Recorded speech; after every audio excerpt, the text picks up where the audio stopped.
Perkenalkan, kami siswa-siswi SD Marsudi Rini. Namaku Rini. Namaku Marsudi. Kami adalah siswa-siswi kelas 3. Nah, teman-teman semua tahu tidak SD Marsudi Rini? SD Marsudi Rini letaknya di Perumahan Telaga Kahuripan, Bogor. Nah, teman-teman di rumah yang mau main ke sekolah kami, boleh loh. Nanti bisa bertemu dengan Rini dan juga Marsudi. Iya, betul sekali. Teman-teman, hari ini Rini dan Marsudi akan mendengar cerita dari bu guru kami. Nah, teman-teman di rumah pasti mau ikut mendengarkan cerita juga kan? Yuk ikut mendengarkan cerita bersama kami. Yuk, aku sudah tidak sabar loh mendengar cerita. Oke.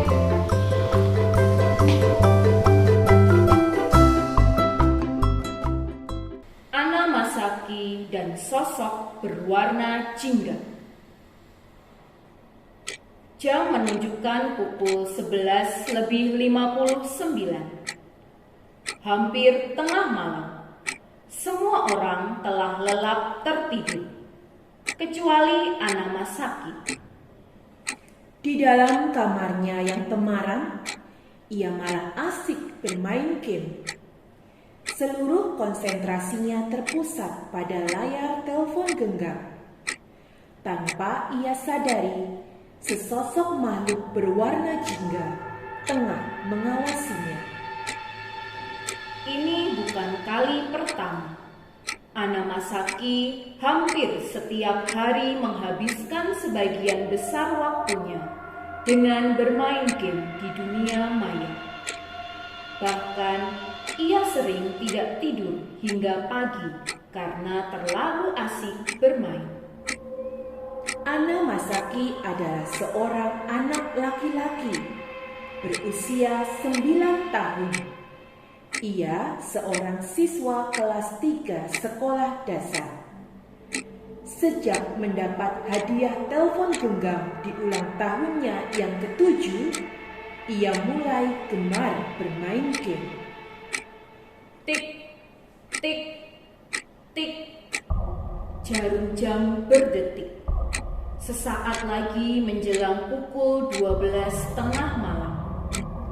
Ana Masaki masih larut dalam permainannya. Sementara itu, sosok berwarna jingga semakin tajam mengawasinya. Klik! Bunyi jarum panjang dan jarum pendek serentak berhenti di angka 12. Seketika itu juga, sosok berwarna jingga meniupkan asap jingga dari mulutnya.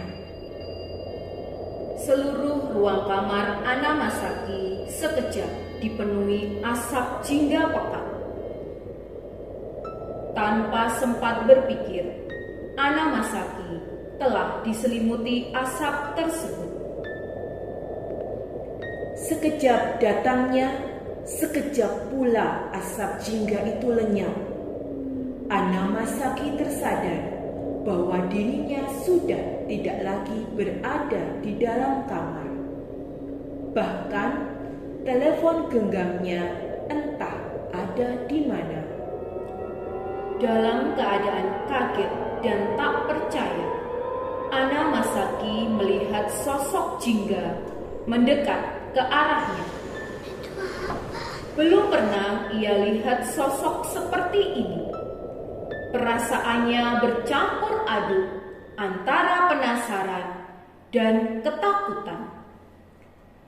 Ana Masaki berpikir untuk berlari, tapi di tempat asing seperti ini, ia pun tak tahu kemana akan bersembunyi. Lagi pula, ia merasa bahwa tubuhnya tak bisa bergerak. Ana Masaki membeku. Perlahan namun pasti, sosok berwarna jingga makin dekat menghampirinya. Siapa kamu? Ada di mana aku? Sosok berwarna jingga belum bersuara, sampai akhirnya sosok itu berhenti tepat di hadapan Anna Masaki. Anna Masaki ketakutan, terlebih dilihatnya sosok itu hanya serupa asap, tak punya wajah, bentuknya pun tak jelas, hanya seperti asap. Anna Masaki, siapa aku? Kamu tak perlu tahu. Yang jelas, tanpa kamu sadari, aku telah mengawasimu sejak lama. Dan ada di mana kamu sekarang, kamu akan segera tahu. Anna Masaki hanya diam. Lidahnya keluh. Ia tak mampu berkata-kata. Ia hanya pasrah dengan apa yang akan terjadi. Di saat Anna Masaki berpikir hendak dibawa kemana dia, tiba-tiba ia telah berada di sebuah tempat lain lagi. Anna Masaki mengamati sekeliling. Banyak sekali benda-benda keren, namun tak satu pun yang pernah ia lihat sebelumnya. Sosok berwarna jingga membawanya mendekat ke sebuah benda berwarna coklat. Benda ini terbuat dari kayu. Bentuknya menyerupai perahu. Di bagian atasnya terdapat banyak cekungan. Ini adalah sebuah alat permainan, namanya congklak, dimainkan berpasangan. Belum sempat Anna Masaki bertanya tentang cara memainkannya, sosok berwarna jingga telah membawanya ke benda lain. Ia melihat sebuah wadah berisi banyak sekali bola-bola kecil. Setelah diamati, Anna Masaki tahu bahwa bola-bola kecil itu mirip seperti kaca. Ini adalah gundu, alat permainan yang mampu melatih fokus dan ketepatan kesasaran. Ini dimainkan beramai-ramai oleh beberapa orang.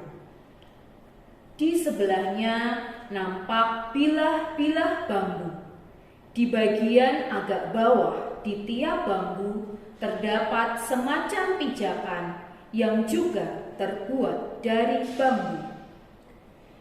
Ini bernama egram, alat permainan keseimbangan dan ketangkasan. Butuh keberanian dan ketenangan untuk memainkannya. Di bagian lain tempat itu, Anna Masaki melihat sebidang tanah yang digaris-garis berbentuk kotak-kotak berukuran cukup besar. Tak ada alat apapun di dekatnya. Itu adalah area permainan Gobak Sodor, sebuah permainan tim yang seru.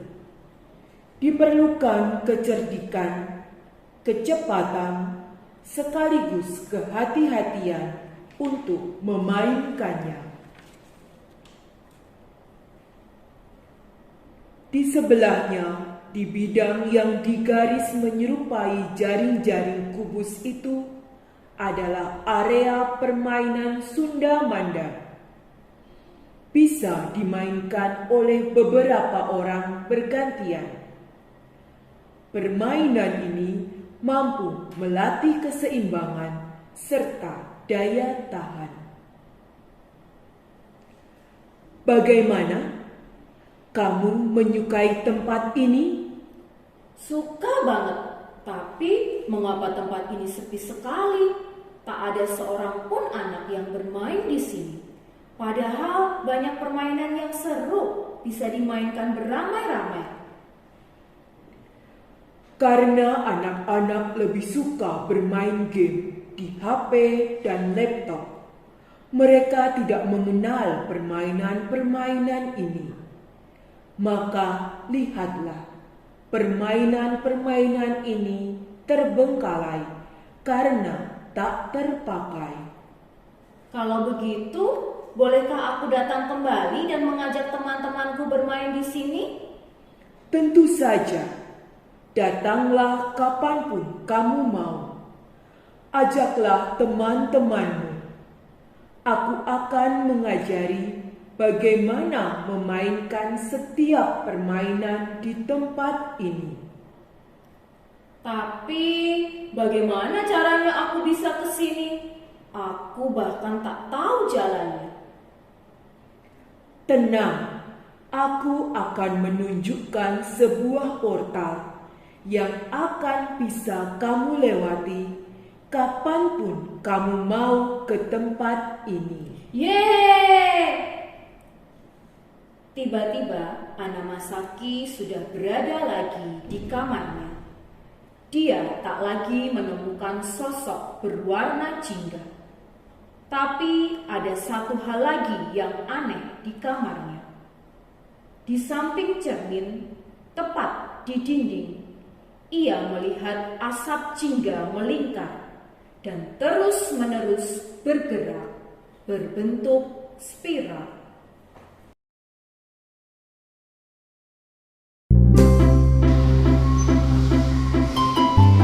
Rini, ternyata cerita dari Bu Guru bagus sekali ya. Iya Marsudi, aku senang mendengarnya. Aku juga, ternyata permainan tradisional itu seru juga ya. Selain seru, jenisnya juga banyak sekali Marsudi. Iya ya, aku jadi tahu permainan tradisional apa saja yang bisa kita mainkan. Betul sekali, aku penasaran teman-teman di rumah pernah tidak ya memainkan permainan tradisional? Pasti pernah. Kalau aku pernah main egrang loh. Kalau aku pernah main congklak. Wah, kapan-kapan kita main congklak bersama ya. Boleh Marsudi. Teman-teman di rumah, dari cerita tadi kita dapat mengetahui bahwa permainan tradisional ternyata seru dan menarik.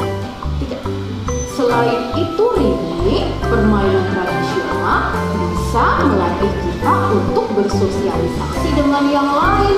Tidak selalu bermain gadget terus sendirian. Betul sekali Marsudi. Teman-teman di rumah, yuk kita mulai ya belajar bermain permainan tradisional. Jangan main HP melulu. Setuju, betul sekali yang kamu katakan Rini. Iya, yuk teman-teman semua, permainan tradisional bisa kita buat sendiri loh. Tidak harus menggunakan alat yang ada. Oke Rini, aku mau membuat Sundamanda setelah ini. Aku mau ajak adikku dan juga kakakku untuk bermain. Wah, sepertinya seru. Aku boleh ikut tidak Marsudi? Boleh dong. Main saja ke rumahku. Aku nanti izin mama papa dulu ya. Kalau boleh nanti aku ke rumahmu. Baiklah Rini, aku tunggu ya.